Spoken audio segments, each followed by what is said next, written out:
अर्थशास्त्रज्ञ Adam Smith यांनी करव्यवस्थेला योग्य व न्याय्य बनवण्यासाठी काही मूलभूत तत्त्वे मांडली आहेत. ही तत्त्वे पुढीलप्रमाणे सविस्तर समजावता येतात. एक, समता. या तत्वानुसार प्रत्येक व्यक्तीने आपल्या उत्पन्न व देय क्षमतेनुसार कर द्यावा. श्रीमंत व्यक्ती अधिक कर देतात तर गरीब व्यक्तीवर कमी करभार पडतो.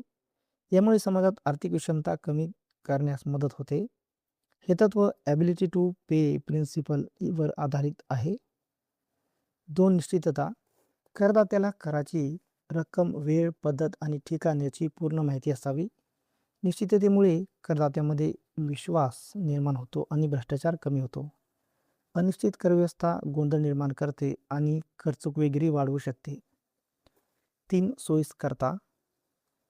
करवसुलीची पद्धत करदात्यास सोयीची असावी.